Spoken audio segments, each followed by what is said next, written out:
হয়, এই দেশৰ এই কোভিড পৰিস্থিতিত ইতিমধ্যে একাংশ ব্যৱসায়ীয়ে মূল্য বৃদ্ধি কৰিবলৈ বাধ্য হৈছে আৰু যাৰ ফলত সাধাৰণ গ্ৰাহকৰ সমস্যা হৈছে। মই এই মুহূৰ্তে একাংশ ব্যৱসায়ীৰ সৈতে কথা পাতিবলৈ চেষ্টা কৰিম। মই এগৰাকী ব্যৱসায়ীৰ সৈতে কথা পাতিম, ক্ষুদ্ৰ ব্যৱসায়ী। কেনেকুৱা চলিছে দাদা এইকেইদিনত ব্যৱসায় আপোনাৰ? ব্যৱসায়টো বিৰাট বেয়া চলিছে এইবাৰ। বিক্ৰী বেচা কিনি একদম বেয়া। বস্তু বাহিনীৰ দাম বিৰাট, তেলৰ দাম বেছি, দালিৰ দাম বেছি, বুটৰ দাম বেছি, সব বস্তুৰে দাম বেছি এতিয়া হৈছে। শেহতীয়াকৈ লকডাউন বা এই কৰোণা পৰিস্থিতিত কি মূল্য কিমান বাঢ়িছে? দালিৰ দামটো আপোনাৰ মোটামুটি 90 টকা হৈছে আৰু আগত কিমান আছিলে? আগত আপোনাৰ 70 আছিল, এতিয়া আপোনাৰ মিঠাতেলৰ কিমান বাঢ়িছে? মিঠাতেলৰ আপোনাৰ প্ৰায় 180 টকা হৈছে। আগত কিমান আছিলে? 140 টকা আছিল, 150 টকা আছিল, এনেকুৱা আছিল। সাধাৰণ গ্ৰাহকৰ কিছু সমস্যা হৈছে। সমস্যা যে দালি আৰু তেলৰ সমস্যা, আৰু বেলেগ কোনো সমস্যা নহয়। দালি আৰু তেল যি অত্যাৱশ্যকীয় সামগ্ৰী, এই সামগ্ৰীৰ মূল্য বৃদ্ধিয়ে কিন্তু সাধাৰণ জনতাক সমস্যাত পেলাইছে। মই চেষ্টা কৰিম এইবাৰ আলু পিঁয়াজৰ দাম কিমান চলিছে। দাদা অকণমান উঠি দিয়কচোন আপুনি যদি অসুবিধা নাপায়।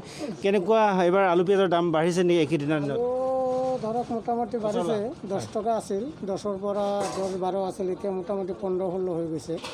আৰু পিঁয়াজটো আগত এইটোতে আছে, 30 টকাই চলি আছে, এইটোত একো হেৰি হোৱা নাই। কেঁচা চব্জিগিলা ধৰক মোটামুটি বাঢ়িছে। জিকা আগত আছিল 20 টকা, গ'লে এতিয়া আমি 30 টকা বেচিব লগা হৈ আছে। 25 টকা 24 টকা কিনিব লাগে। সেই তেনেকুৱা ভেন্দিও আগতে অলপ কম আছিলে, এতিয়া বাঢ়ি গৈছে। চব গ্ৰাহকৰ সংখ্যা কমিছে নে বাঢ়িছে? বহুত কমিছে, আধা। ব্যৱসায়ী আপোনালোকৰ লছে এতিয়া। মানুহেই নহয় টাউনত, মাৰ্কেটত মানুহে নাই, বেচা কিনা কেনেকৈ কৰি মানে। হয়, আলু পিঁয়াজৰ দাম বৃদ্ধি পাইছে, তুলনামূলকভাৱে কেঁচা তৰকাৰীৰ দাম বৃদ্ধি পাইছে।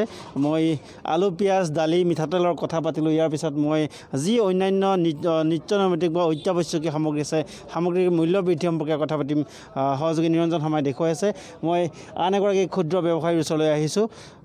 পাণ তামোল জলকীয়া সৰু কিছু সামগ্ৰী লৈ তেওঁলোকে উঠি দিয়ক, তেওঁ বহিছে। কেনেকুৱা এইকেইটা দিনত মূল্য বৃদ্ধি কিহৰ হৈছে আপোনাৰ? এতিয়া পাণৰ দামটো বাঢ়ি আছে, পাণৰ দামটো কমিব লাগে। গ্ৰাহকে নতুন পাণ উলিয়াবলৈ গালি পাৰি থাকে, জানা ৰাস্তা গছত পাণ উলিয়াইছে, পাণৰ দামটো ইমান কিয় বাঢ়িছে বুলি কৈ আছে।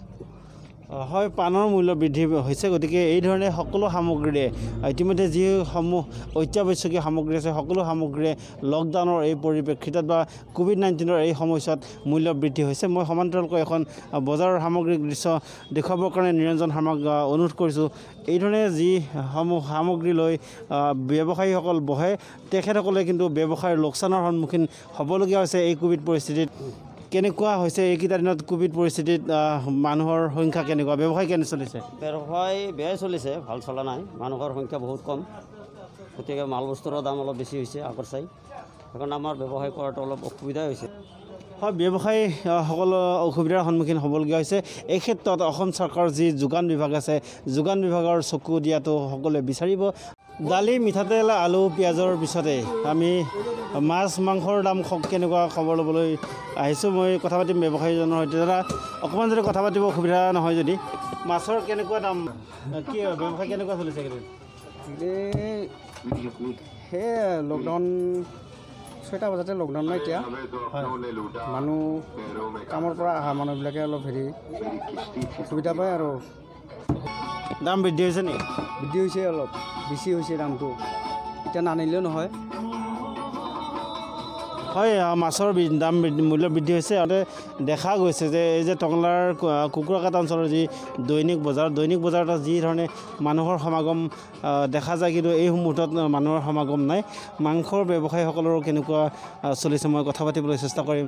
দাদা অকণমান উঠি দিব নেকি? লকডাউন নিদাৰ আগতে 400 আছিল, এতিয়া 360। অলপ ডাউন হৈছে ব্যৱসায়? ডাউন হৈ গৈছে এতিয়া।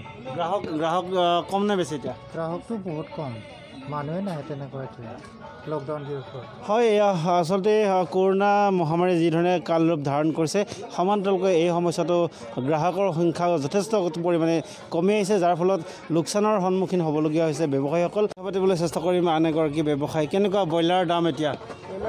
300 টকা। আৰু গোটাকৈ ল'লে কিমান? গোটাকৈ ল'লে 200 টকা বিক্ৰী কৰে, 180 টকা দিব পাৰে। আগতে এই কটা মাংসটো কিমান আছিলে দাম?